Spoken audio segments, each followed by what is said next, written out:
Hello everyone. आज की इस वीडियो में तुम्हें बताऊंगा सबसे ज़्यादा रिपीट होने वाले क्वेश्चंस एचपीसीएल के एग्जाम में। मैंने पिछले सारे पेपर एनालाइज किए हैं और एनालाइज करने के बाद तुम्हें ए टू जेड हर एक चैप्टर से बिल्कुल इंपॉर्टेंट टॉपिक्स बताऊंगा। वैसे तो अगर तुम लोगों ने मेरी पीडीएफ पढ़ ली है, जिसकी लिंक मैंने डिस्क्रिप्शन में और कमेंट बॉक्स में दे रखी है, अगर वो वाली पीडीएफ रट चुके हो तो ये वाले टॉपिक्स तुम्हारे ऑलरेडी कवर हो गए होंगे, लेकिन हर कोई बंदा पीडीएफ अफोर्ड नहीं कर सकता। इसीलिए मैं तुम्हें यूट्यूब पर भी मोस्ट रिपीटेड टॉपिक्स बता देता हूँ, कौन कौन से इस एग्जाम में आने के बहुत ज़्यादा चांसेस है। अब मैं तुम्हें डायरेक्ट क्वेश्चन नहीं बताऊंगा, तुम्हें बताऊंगा टॉपिक्स। उन टॉपिक्स को तुम पढ़ लेना अच्छे से। ये वाले टॉपिक से जरूर एग्जाम में क्वेश्चन पूछे जाएंगे। ये सारे टॉपिक्स टेक्निकल से होने वाले हैं, क्योंकि टेक्निकल में इस बार 50% स्कोर करना जरूरी है, तो टेक्निकल को अपना बिल्कुल स्ट्रॉन्ग रखना। और एकदम टेम्पलेट वाइज स्ट्रक्चरली एक पीडीएफ चाहते हो तो मैंने तुम्हारे लिए एक ई बुक बना रखी है, जिसमें सारा का सारा टेक्निकल सिलेबस जो इस एचपीसीएल के पेपर में आने वाला है वो तुम्हें इस पीडीएफ में मिल जाएगा। पीडीएफ की लिंक तुम्हें डिस्क्रिप्शन में और कमेंट बॉक्स में मिल जाएगी, जाकर डाउनलोड कर लो उसे। चलो अब तुम्हें बताता हूँ कौन कौन से टॉपिक्स तुम्हारे सबसे ज्यादा इंपॉर्टेंट रहेंगे इस वाले एग्जाम में। देखो, जो सबसे पहला टॉपिक है वो है थर्मोडाइनमिक्स से।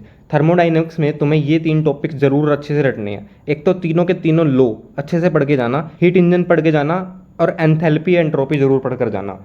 ये इसमें तुम्हें एक पैटर्न दिखेगा। तुम्हें क्या करना है, करेक्ट थर्मोडाइनमिक रिलेशन को या फिर इक्वेशन को आइडेंटिफाई करना है, या फिर वर्क डन निकालना है किसी साइकिल में। ठीक है, इससे तुम्हें 2-3 क्वेश्चन जरूर मिलेंगे, तो ये वाले 3-4 टॉपिक तुम जरूर अच्छे से पढ़ के जाना थर्मोडाइनमिक्स से। और ये सारे के सारे टॉपिक्स ना मैंने पीडीएफ में कवर कर रखे हैं, तुम वहां से भी जाके पढ़ सकते हो। अगला हीट ट्रांसफर से।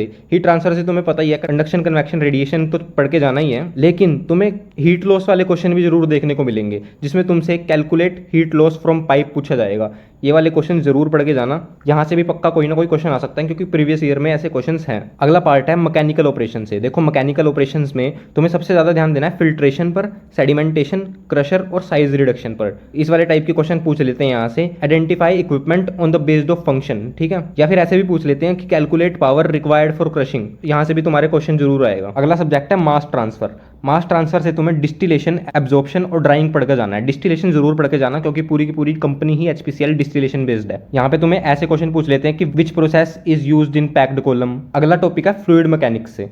देखो, फ्लूइड फ्लो से तुम्हें Bernoulli's equation, types of flow और पंप्स जरूर पढ़ के जाने हैं। ठीक है, क्योंकि वहां से ना तुम्हें प्रेशर ड्रॉप को कैलकुलेट करने के लिए पूछ लेते हैं, वेलोसिटी या फिर हेड लॉस को भी कैलकुलेट करने के लिए पूछ लेते हैं, तो ये चीज़ जरूर पढ़ के जाना। और one of the main subject ये है इंडस्ट्रियल सेफ्टी या फिर इन्वायरमेंटल सेफ्टी। देखो, यहाँ से ना एचआरएल वाले एग्जाम में भी बहुत सारे क्वेश्चन पूछे गए थे, तो ये वाला सब्जेक्ट भी तुम्हें अच्छे से पढ़ के जाना है। यहाँ से तुम्हें पीपी किट के बारे में, हजार्ड्स के बारे में, फायर टाइप्स और पोल्यूशन नॉर्म्स के बारे में जरूर पता होना चाहिए। ठीक है, तुम्हें यहाँ पे क्वेश्चन पूछ लेते हैं, जैसे कि आइडेंटिफाई करो करेक्ट सेफ्टी इक्विपमेंट को, या फिर आईएसओ स्टैंडर्ड। ठीक है, तो वो भी रट के जाना। सारे के सारे वैसे मैंने पीडीएफ में दे रखे हैं। तो ये वाले टॉपिक्स थे जो तुम्हें अच्छे से आने ही चाहिए, ये तो जरूर करके जाना। अगर सिर्फ इस वीडियो से ये वाले टॉपिक्स भी सिर्फ पढ़ के जाओगे ना, तो 10-15 नंबर तुम्हारे ऐसे ही बढ़ जाएंगे। और पूरा अच्छे से क्वालिफाई करना है और बिल्कुल अच्छे से प्रिपरेशन करके जानी है, ताकि तुम एक एक टॉपिक को रट लो अच्छे से। तो तुम्हें पीडीएफ को जरूर पढ़नी ही है। डिस्क्रिप्शन में और कमेंट बॉक्स में लिंक दे रखा है, वहां से जाके पीडीएफ को पढ़ो।